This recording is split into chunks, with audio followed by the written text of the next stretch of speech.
Graça à direção do Espírito. Nosso versículo inicial se encontra em Efésios, capítulo 5, verso 18. Vamos ler? E não vos embriagueis com vinho, em que há contenda, mas enchei-vos do Espírito. Que palavra maravilhosa, né? Glória a Deus.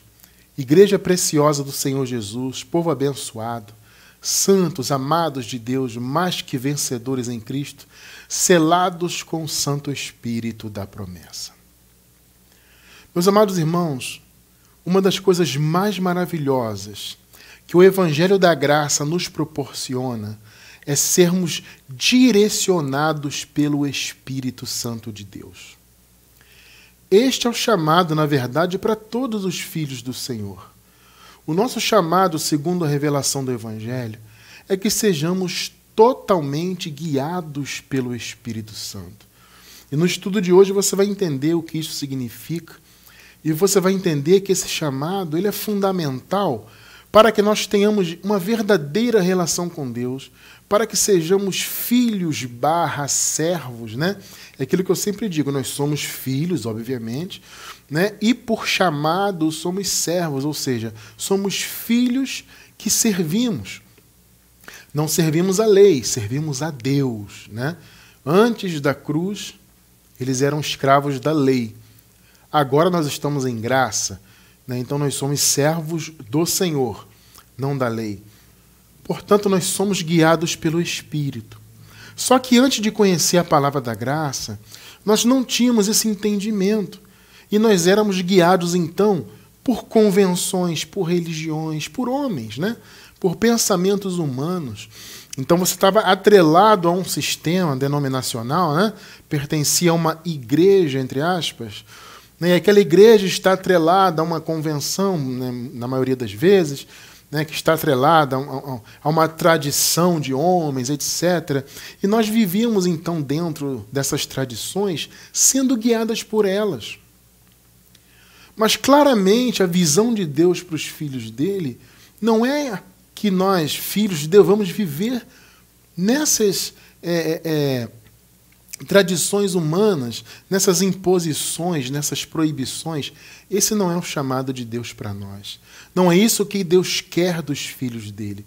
Deus quer que nós sejamos guiados pelo Espírito. O sistema religioso é uma grande barreira para isso. Porque o sistema ele é feito, né, de mandamentos, de imposições, como eu falei agora há pouco, de proibições. Pode, não pode, é assim, tem que andar assado, tem que frequentar templo de pedra, tem que comer cerimônia, tem que beber, tem que subir um monte, tem que jejuar, tem que sacrificar, e é santa ceia, né, para cá, e é campanha para lá, e está em pecado, e não sei o quê. Então, meus amados, hoje nós vamos entender da parte de Deus o que é ser guiado pelo Espírito, e vamos entender que a graça, ou seja, o Evangelho da Graça, é a direção do Espírito para nós. Entende? O conhecimento da graça, quando o Espírito Santo abre o nosso entendimento, ele está nos dando a direção dele. Você vê o quanto isso é precioso, meu amado irmão, minha amada irmã? Percebe a preciosidade disso? Você hoje conhecer a palavra da graça, estar sendo direcionado pelo Evangelho revelado, né? Pelo texto bíblico dentro de seu respectivo contexto, levando em conta, como nós buscamos levar aqui, né? Os contextos históricos, culturais, temporais, os contextos dos pactos, né? O pacto antigo e o novo pacto, que é novo para sempre, é a aliança eterna, como nós já estudamos, né? Alguns dizem que a aliança da graça acabou. Isso é uma bobagem, né? A graça é uma aliança eterna. Nós já estudamos isso, inclusive, aqui. O pacto que Deus fez em graça, ele foi um pacto que não teve relação com etnias humanas, com a carne, teve relação, obviamente, com a filiação em termos espirituais, também estudamos isso já aqui, e certamente, com a permissão de Deus, voltaremos a falar do assunto. Tá? Então, A aliança da graça não teve relação com a carne, obviamente, com etnias, com o ser judeu, ou isso ou aquilo, não teve nada a ver com isso. É uma aliança espiritual e eterna para todos os filhos de Deus, independentemente de etnia terrena, de sangue, etc. Tá? Então nós levamos em conta todos esses contextos, né, das alianças e dos tempos e tudo mais, para nós entendermos bem o Evangelho e vivermos sendo direcionados por Ele. A direção do Espírito Santo em nossas vidas é a revelação do Evangelho. Vamos ler novamente o primeiro versículo, Efésios 5,18. E não vos embriagueis com vinho em que há contenda, mas enchei-vos do Espírito. Olha que coisa tremenda. O chamado de Paulo para a igreja, ou Efésios, encham-se do Espírito. Não se encham de vinho. Porque o problema, amado, não é beber o vinho. Eles bebiam vinho normalmente, né? Hoje o sistema proíbe as pessoas disso, né? Ah, beber vinho é pecado. O problema não é o vinho. O problema é o excesso. Né? A palavra do Senhor nos revela isso. Né? O problema é o excesso. Claro, o problema é, primeiro, se a pessoa tem problema químico, né? Então a pessoa deve evitar, deve se afastar. Né? Mas se a pessoa não tem problema químico, ela pode, com moderação, claro, usufruir. Né? Mas o problema é o excesso. Então Paulo fala, não vos embriagueis com vinho. E aqui ele faz um jogo de palavras interessante, porque se embriagar é o quê? É você se encher, né? A pessoa se embriaga porque ela bebe muito vinho, né? Ou álcool de qualquer espécie, né? Então ela se embriaga. Então o apóstolo Paulo faz um jogo de palavras. Ele fala, não se encham de vinho, encham-se do Espírito. Bebam do Espírito. Alimentem-se do Espírito. Por quê? Porque em graça a direção é do Espírito. Durante muitos anos, amados, nós bebemos do sistema religioso. Nós nos enchemos do sistema religioso. Nós que éramos católicos, ou qualquer espécie de religião, mas em especial as que se dizem cristãs, né? Pentecostais, tradicionais, sabatistas, messiânicas, sei lá, existem tantos segmentos, né? Então nós que estamos em graça hoje, a maioria de nós veio desse sistema, e a gente vivia bebendo, nos enchendo desse sistema, das doutrinas deles que, em sua maioria, não tem nenhum respaldo bíblico, não tem fundamento, ou quando tem, está fora do contexto. Porque às vezes a pessoa fala assim, irmão Cristiano, você fala do sistema aí, mas eles falam da Bíblia. Gente, falar da Bíblia é fácil, qualquer um fala. Vocês entendem? O problema é estar dentro do contexto. O problema é levar em conta a visão da graça, que eles não levam. Ou levam parcialmente, né? Só quando é conveniente. Né? Então, muitas denominações vivem assim. Dizem que pregam a graça, mas eles pegam só pontos que são convenientes. Entende? Então, durante muitos anos, nós nos enchemos do sistema religioso. Eu que fui professor de escola bíblica desde os 15 anos, 15 para 16 anos eu já pregava, né? E dava lições em escola dominical para os adolescentes, e segui nesse ritmo, né? Até mesmo o início da vida adulta, na igreja pentecostal. Quando eu voltei para a igreja pentecostal, eu dava aula também lá, eu tinha esse ritmo, né? De ficar ali lecionando, e isso me levava, claro, a estudar bastante, a ler bastante, mas sempre com aquela visão do sistema. Sempre sem levar em conta a graça, sem levar em conta os pactos. Eu não fazia ideia, amado, dessa separação dos pactos. Antes da cruz, depois da cruz. Eu não tinha ideia disso.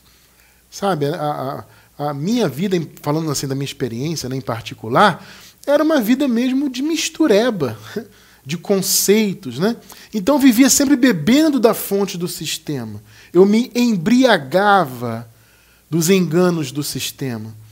Sabe? Mas quando o eterno Deus me permitiu vislumbrar a graça, estudar esse evangelho, né, e crescer nesse conhecimento, eu passei a me encher do Espírito. Aliás, amados, eu quero abrir um parêntese aqui para dizer uma coisa. Sempre que eu falo desse versículo aqui, eu sempre gosto de fazer essa ressalva. Encher-se do Espírito não é buscar o Espírito Santo, como certos segmentos do sistema religioso aí, evangélico, principalmente, costuma ensinar. Existe essa visão aí. Né? Tem que buscar o Espírito Santo. Amado, veja bem, isso não existe. O Espírito Santo, ele já habita em nós. Ele começou a ser derramado na igreja primitiva. Os irmãos sequer buscavam, você percebe isso? Observe bem isso. A experiência da igreja primitiva, obviamente, foi diferente da nossa. Eles viveram a transição, né? Aquilo que eu sempre explico. Eles nasceram antes da cruz, portanto, nasceram ainda debaixo do pecado, nasceram sem o Espírito Santo, nasceram, sabe, ainda no império das trevas. Então, eles viveram aquela transição toda. Então, eles receberam o Espírito Santo. Por isso que eles ouviam naquela época e recebiam, né? Ouviam o Evangelho e recebiam. Você vê que não havia nenhuma busca. Eles ouviam o Evangelho e o Espírito Santo descia. Entende? Então, esse conceito de buscar o Espírito Santo, ele não valia nem na igreja primitiva, que estava recebendo naquela época o derramamento do Espírito, e muito menos para nós hoje, que já nascemos com o Espírito. Nós somos o templo do Deus vivo, amados. Tá? Então, encher-se do Espírito não é você buscar a presença do Espírito como se ele estivesse longe de você. Entenda que você já é templo do Espírito. Vamos ler aqui 1 Coríntios 3, vamos ler o versículo 9 e depois o 16. Vamos ler o 9. Porque nós somos cooperadores de Deus. Vós sois lavoura de Deus e edifício de Deus. Ou seja, moradia, onde Deus está, Deus habita. 16. Não sabeis vós que sois o templo de Deus? Observe um detalhe importante aqui, amados. Não existe templos de Deus, plural. Nós somos os templos. Biblicamente isso não existe. Biblicamente é o seguinte, nós somos o templo, porque nós somos um, tá? Perceba isso. Então, se você tem o costume de falar, nós somos os templos, não existe templos, existe o templo, que é a igreja, é a nossa reunião, é o conjunto, né? Não sabeis vós que sois o templo de Deus e que o Espírito de Deus habita em vós? Olha a pergunta retórica de Paulo aí. Vocês não sabem disso, ô Coríntios? Há muitas chamadas igrejas hoje parece que não sabem disso, porque vivem buscando. Quantos anos, amados, eu busquei o Espírito? Porque eu não falava as falsas línguas, né? Essas línguas pentecostais que, na verdade, não são bíblicas. Não existe esse reteté pentecostal. Isso aí não tem na Bíblia, isso aí. Né? O dom de línguas na Bíblia, né, que surgiu principalmente e tinha uma função muito específica ali na igreja primitiva, era um dom de idiomas terrenos. Eu não vou entrar muito nisso não, mas enfim. Tá? Então, mas eu achava que essas línguas esquizofrênicas do sistema pentecostal, eu achava que aquilo era língua de anjo, língua do Espírito, sei lá. E por eu não falar na época, eu me lembro muito bem disso, eu era pré-adolescente, gente, sei lá, 13, 14 anos, né? Eu tinha me recém-batizado, né? Recebi o meu primeiro batismo, entre aspas, no Rio, lá, eu era garoto, e eu via as pessoas na chamada igreja lá rodopiando e pulando e gritando, e eu não tinha aquilo, eu não desenvolvia aquele tipo de coisa ali, né? Que vem da carne, obviamente. Eu não desenvolvia aquilo, eu me achava primeiro um cristão, um crente de segunda classe, né? Porque aquele cara que fala em língua, ele se sentia naquele patamar maior, né? Poxa, eu já falo, então eu já tenho o Espírito Santo. E eu achava, poxa, eu não falo, então não tenho. Eu não tenho essa coisa de rodopiar aqui na igreja, gritar, pular, etc. Então acho que eu não tenho. E ficava buscando, né? E o líder religioso lá fazia a busca do Espírito Santo. Olha, vem a sexta-feira, ou domingo, a campanha, você vai buscar, você vai falar em língua, o Espírito vai descer na sua vida. Tudo isso é bobagem, é balela. Eu quero recomendar, eu vou deixar na descrição do vídeo no YouTube, o nosso estudo sobre o Espírito Santo, sobre o fato de já termos nascido com ele. Eu sei que é difícil entender, a princípio, se você levar em conta a experiência da igreja primitiva. tá?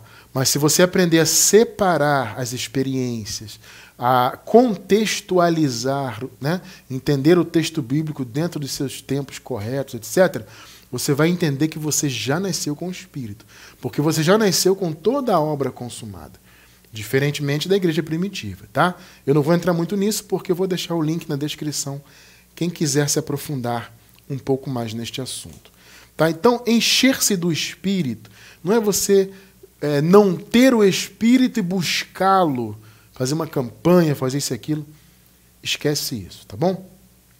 Então, amados, o apóstolo Paulo aqui, voltando, né, ao versículo, ele usa a figura do vinho, né? Por que ele usa a figura do vinho? Bom, evidentemente ele usa essa figura porque o vinho ele é algo que domina a mente, a embriaguez, não só o vinho, né? Mas a embriaguez, de maneira geral, é algo que domina onde? Aqui, ó. Né? Existe todo um processamento químico no corpo do álcool que afeta principalmente o cérebro. Entende? Então Paulo faz esse jogo de palavras, ele faz essa figura, porque o álcool atua na mente, né, e o excesso traz embriaguez, traz confusão mental, etc.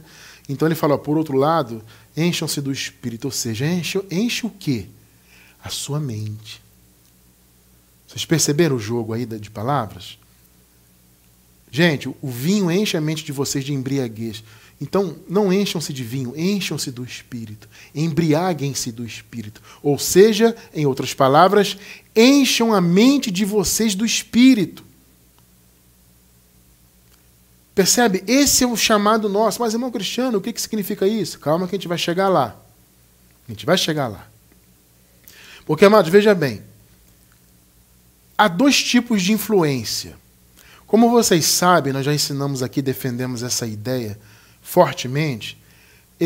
Nós somos formados por três elementos. Nós somos triúnicos. Tá? Espírito, corpo e alma. Nós temos esses três elementos que nos compõem como seres humanos. Vocês percebem? Nós somos triúnicos aqui nessa vida terrena e seremos triúnicos no paraíso. Né? Só que no paraíso, além do espírito, teremos a nossa alma restaurada, como já estudamos aqui muitas vezes, e teremos um corpo glorificado. Tá? Então a diferença é essa, a nossa alma vai ser restaurada. Tá? Já estudamos isso aqui no canal, no YouTube, você que está pela gravação, tá? Você pode pesquisar que você vai encontrar estudos sobre a alma aí. Tá? Não vou nem deixar o link, não. Se você se interessar, você vai pesquisar e vai encontrar. Tá bom?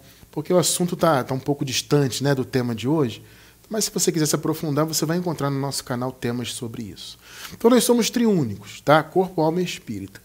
E nós recebemos então em nossa mente, tá? No aspecto do nosso entendimento, né? A nossa alma, a alma é vida, né? Biblicamente, como já vimos, estudamos, alma é vida.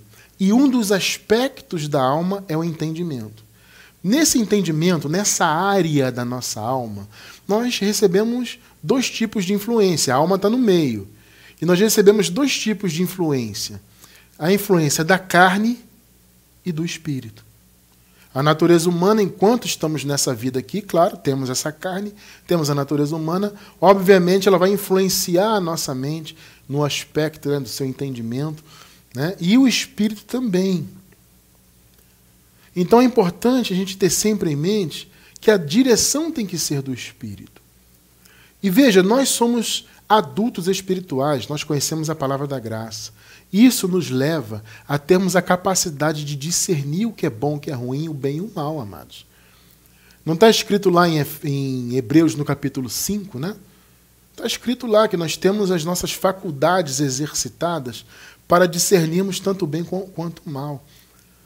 Então nós temos que ter esse cuidado, porque há uma luta constante da natureza humana, carne, e da natureza espiritual, que está unida ao Espírito Santo, né? A palavra diz que aquele que se une ao Senhor é um espírito com Ele. Então, o nosso espírito é um com o Espírito de Deus. O Espírito de Deus habita em nosso espírito e nós somos um. Então, há essa luta constante, há essas duas influências. Entende? Isso está registrado em Gálatas, tá? Só para não ficar nas minhas palavras, Gálatas 5,17. Porque a carne luta contra o espírito e o espírito contra a carne. Irmão Cristiano, o Espírito aí está em maiúsculo, é o Espírito Santo? Sim, é o Espírito Santo e é o nosso Espírito. Como eu disse, eles são um, estão unidos, né? E estes se opõem um ao outro para que não façais o que quereis. Há uma oposição da carne e do Espírito, né? Eles ficam lutando um contra o outro. Claro, obviamente, o campo de batalha do Espírito e da carne é a nossa alma. E é uma tendência até natural de sermos muito influenciados pela carne, porque nós temos esse viver terreno no momento. Então a carne tem a sua biologia, tem as suas necessidades, tem, né, o que pode ser chamado de vontade. Né? Então tudo isso, há uma facilidade grande, né, de tudo isso nos influenciar. Então tem que haver sim, amado, de certa forma, veja bem, eu sei que sempre é complicado falar de esforço na graça, porque falar de esforço parece que você está tirando, né, a glória de Deus, porque tudo Deus nos deu gratuitamente, nós não tivemos que nos esforçar por nada. Mas isso em relação à salvação, em relação à nossa posição em Cristo, né, em relação à vida eterna, obviamente. Mas em termos, por exemplo, de vivência nesse mundo, em termos de buscarmos para nós a melhor influência, eu entendo que deve haver sim um esforço. O fato de você estar aí, por exemplo, conosco ao vivo ou assistindo pela gravação e estudando a palavra da graça conosco, isso é um esforço da sua parte. Você entende o ponto? Você não está se esforçando para ser salvo, para ter vida eterna, para ser abençoado, não é isso. Mas você está se esforçando para conhecer mais de Deus, para que isso te direcione na sua vida. Então você está separando um tempo da sua vida, investindo, estudando, etc. É um esforço. Você entende o ponto que eu estou falando? Então, para que nós possamos estar dentro da direção do Espírito, amados, nós temos sim que remar contra a maré. Porque a maré é a carne. A carne, sabe, ela é a maré, ela é que nos leva, se você deixar. Então, quando você busca se encher do Espírito, você está remando contra a maré. Entende? Então, vamos ver aqui, no contexto, para a gente entender um pouco melhor o que é encher-se do Espírito. Vamos ler novamente Efésios 5:18 e o 19. 18. E não vos embriagueis com vinho em que há contenda, mas enchei-vos do Espírito. 19. Vejam só. Falando entre vós em salmos, olha só, gente, e hinos, e cânticos espirituais, cantando e salmodiando ao Senhor no vosso coração. Você vê a importância de cantar, de louvar, né? Que nós falamos agora há pouco, antes do estudo? É importante. Agora você veja o que Paulo está falando. Encher-se do Espírito é isso.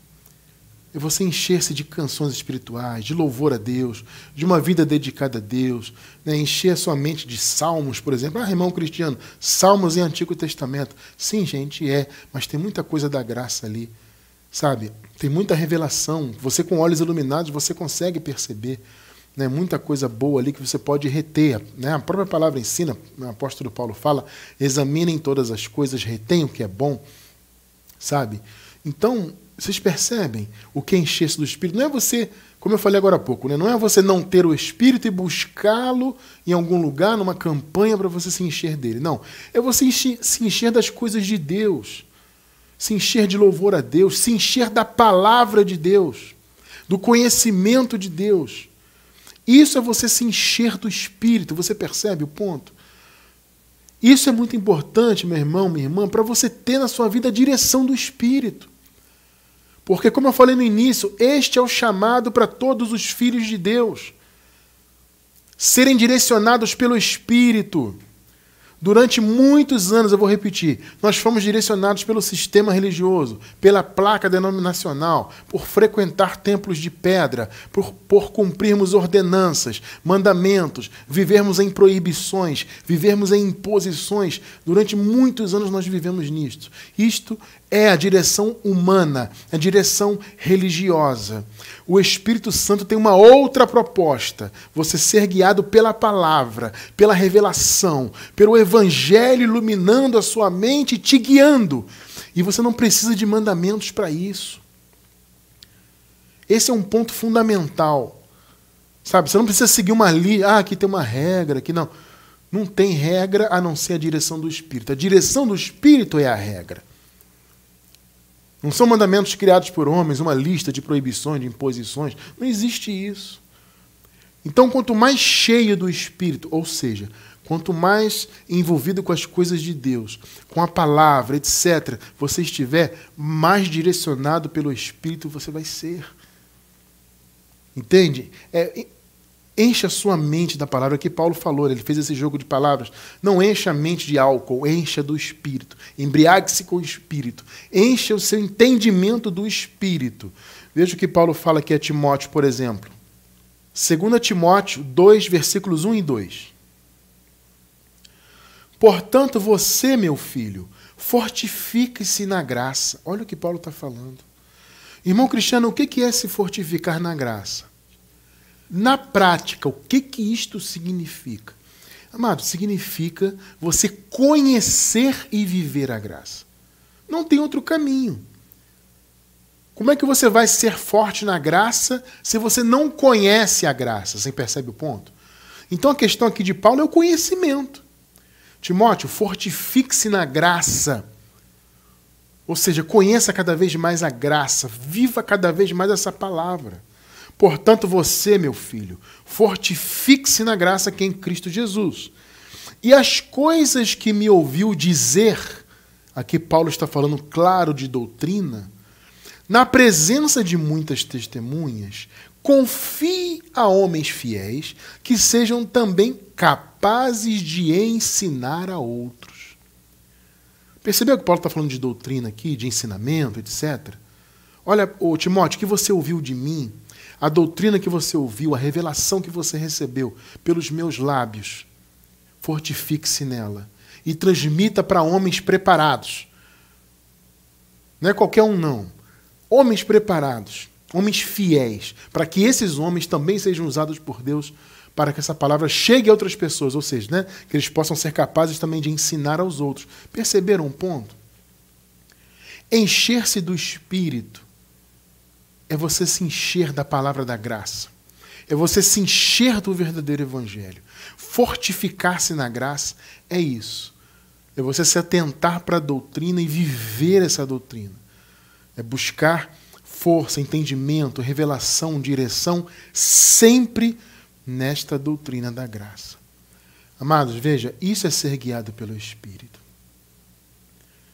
As pessoas pensam aí na religião que ser guiado pelo Espírito é você cumprir mandamentos, como eu sempre digo, né? Frequentar templos, ouvir mandamentos de homens, ficar seguindo proibições, imposições e isso e aquilo, né? E você seguir as diretrizes da denominação religiosa, isso seria ser guiado pelo Espírito. Negativo. Ser guiado pelo Espírito é ser guiado pela palavra. Está escrito, está no contexto. Então eu recebo e eu vivo essa palavra. Você percebe? O contexto é fundamental, aquilo que eu disse agora há pouco. O sistema religioso também se baseia na Bíblia. Mas tudo fora de contexto. Tudo bagunçado. Uma celeuma, uma mistureba terrível. Mas, misericordioso é o Senhor. E Ele nos revelou a palavra da graça. Então, nosso chamado é viver nessa palavra. Percebe? Você que está chegando agora na graça, está em dúvida ainda. Irmão Cristiano, estou gostando da graça, mas eu não sei se eu largo aqui o sistema. Irmão, não sabe se larga? Enquanto você está no sistema, você é guiado por homens, por mandamentos, por invencionices, por entendimentos bíblicos fora de contexto. Se Deus está te revelando a graça, amado, o momento é esse. Para você ser guiado realmente pelo Espírito. Romanos 8,14, olha só. Pois todos os que são guiados pelo Espírito de Deus, esses são filhos de Deus. Percebe? Uma das principais características dos filhos de Deus é serem guiados pelo Espírito. Gálatas 5, versículos 18 e 25. Vamos ler junto. Mas, olha só que detalhe importante, meus amados. Se sois guiados pelo Espírito, não estás debaixo da lei. Perceberam aí? Estão compreendendo? O sistema religioso aí, eles fingem que não estão debaixo da lei. Veja, cronologicamente ninguém está. Eu sempre faço essa ressalva. Tá bom? Cronologicamente, ninguém está debaixo da lei porque a lei já acabou. Né? O Senhor cumpriu na cruz, o templo caiu no ano 70, então as obras da lei terminaram ali no templo. Então a lei acabou em termos cronológicos. Só que as pessoas se põem debaixo da lei do ponto de vista ideológico. Entende? Do ponto de vista da mente, né? Ela coloca a mente dela debaixo da lei, então ela acaba, por assim dizer, ressuscitando a lei na vida dela. Mas, irmão Cristiano, como assim o sistema está debaixo da lei? Amados, olha só, eu vou deixar pelo menos um estudo. Eu não me lembro o tema agora exato, exatamente o tema não lembro. Mas eu vou deixar um estudo sobre essa questão de obras da lei. Para você entender isso, você vai verificar através desse estudo que o sistema religioso aí que diz que está na graça, na verdade eles estão em obras da lei disfarçadas de obras da graça. Tá? Eu vou deixar esse estudo aí para você se aprofundar nisso, tá bom? Porque eu não vou entrar muito nisso hoje, mas se você quiser entender, irmão Cristiano, o que é estar em obras da lei, por que o sistema está na lei, etc. Vou deixar pelo menos um estudo, vou pesquisar um tema e vou deixar para você assistir aí, tá? Perceberam, amados? Os que... se sois guiados pelo Espírito, não estáis debaixo da lei. Então, o sistema não é guiado pelo Espírito, o sistema religioso aí fora. As placas denominacionais, os mandamentos de homens, né? As obras da lei disfarçadas de obras da graça, isso não é ser guiado pelo Espírito. Vamos voltar então com a leitura? Vamos lá. Mas... se sois guiados pelo Espírito, olha só, não estás debaixo da lei. Gente, isso é muito claro, pelo amor de Deus. 25. Se vivemos pelo Espírito, andemos também pelo Espírito. Percebeu? O que é ser guiado pelo Espírito? É ser guiado pela palavra. O Evangelho da Graça é a direção do Espírito para nós. Você não precisa, meu irmão, minha irmã, vocês não precisam de mais nada. Mas, irmão Cristiano, eu não tenho que me reunir ali no templo. Poxa, eu passei 20 anos ali frequentando o templo de pedra. Amados, eu sempre digo, aqui não somos contra reuniões, tá? Desde que sejam em graça e desde que sejam no modelo bíblico. Tá? Se você tem um grupo de irmãos, um pequeno grupo, na casa de algum irmão que quer se reunir em graça, damos todo o apoio, louvado seja Deus, vamos estudar juntos a graça, etc. Tá? Isso é maravilhoso, ponto. Entende? Agora, frequentar templo de pedra, né, chamado de igreja, porque eles chamam, amados, os prédios de igreja. Gente, a igreja somos nós, não é o prédio. Mas a visão do sistema é que o prédio, o endereço geográfico, ali é a igreja. Deus só se manifesta ali. Você tem que buscar Deus ali. Você entende? Essa visão é pífia, não é bíblica. Então isso não é ser guiado pelo Espírito. Vocês estão percebendo? Ser guiado pelo Espírito é ser livre disso. É ser livre de mandamentos, das obras da lei, desses templos de pedra. É ser livre, viver uma vida de liberdade. Com responsabilidade? Sim, mas de liberdade. Esse é o nosso chamado. A palavra diz que onde há o Espírito do Senhor, ali há liberdade. Então você viver em liberdade, livre do sistema, livre dos mandamentos, vivendo pela palavra, isso é ser guiado pelo Espírito. Entende? Quando você busca se encher do Evangelho, que é o mesmo que se encher do Espírito, se encher das coisas de Deus, você é direcionado pelo Espírito perfeitamente. Não há dúvidas no teu coração, percebe? Só há certezas que você é salvo. Primeiro que você é filho de Deus, né? Você tem certeza, porque a palavra diz que o Espírito Santo testifica com o nosso espírito que somos filhos de Deus. Então você tem certeza que é filho, você tem certeza que é um abençoado, você tem certeza que é santo em Cristo, você tem certeza que é salvo da morte eterna. Ou seja, que você já tem a vida eterna, você tem certezas. Por quê? Porque o Espírito Santo te revelou. Ele te direciona. Quando você anda por homens, por sistema, por isso, por lei, etc., aí é só dúvida. Será que eu sou salvo? Será que eu não sou? Um domingo eu sou salvo, no domingo eu sou salvo. Na quarta-feira, já não sei, né? Porque é assim, o cara vai no domingo na igreja, você é salvo, tal, aí eles estão lá de bom humor, diz que você está salvo. Já na quarta, cuidado, irmão, para que ninguém tome a tua coroa. Cuidado para que o diabo não tire a tua salvação. Cuidado para que Deus, não sei o quê. É isso. Então é uma vida de incertezas, né? Uma balança. É salvo, não é? Abençoado, não é? Sabe? E vive fazendo campanha, e luta para cá, e jejua para lá. É uma vida desesperada. Agora, a vida do Evangelho não. É de certeza, é de firmeza. Entende isso? É firmeza, firmeza de fé. Sou salvo, abençoado, santo, mais do que vencedor, porque a palavra diz que eu sou. É certeza de fé. Isso é ser guiado pelo Espírito. O espírito da lei, amado, está aí no sistema religioso. Como eu falei, disfarçados de obras da graça. A maioria diz que prega a graça. Pergunta qualquer chamado pastor aí, bispo, apóstolo, sei lá, padre, pergunta só. Não, aqui é a graça, com certeza. Pode perguntar. Ele vai dizer que é a graça. Mas não é. É aquilo que eu falei, tá? Eu vou deixar um estudo aí no link sobre isso. Sobre essas obras da lei dentro do sistema religioso. O chamado para o Filho de Deus é romper com isso, com o velho pacto. Sabe, você viver num sistema que diz que está na graça, mas coloca você para fazer obras da lei, isso não é ser guiado pelo Espírito, isso não é romper. Gente, olha só, o próprio Jesus de Nazaré, gente, Jesus de Nazaré estava debaixo da lei, porque ele veio para cumprir a lei, né, para nos atribuir a graça. Ele cumpriu a lei em nosso lugar para atribuir a graça. Percebe? Ele veio para isso. Por isso que ele disse, eu não vim abolir a lei, eu vim cumpri-la. Ele não podia abolir, porque se ele abolisse, como é que ele ia liberar a graça? Vocês percebem? A lei tinha que ser satisfeita para que a graça fosse liberada. Então Jesus estava debaixo da lei, ele veio para isso. Mas esse próprio Jesus, ainda debaixo da lei, no jeito de sua carne, amados, ele propôs uma ruptura.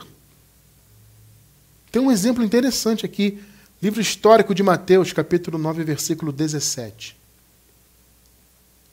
Olha só.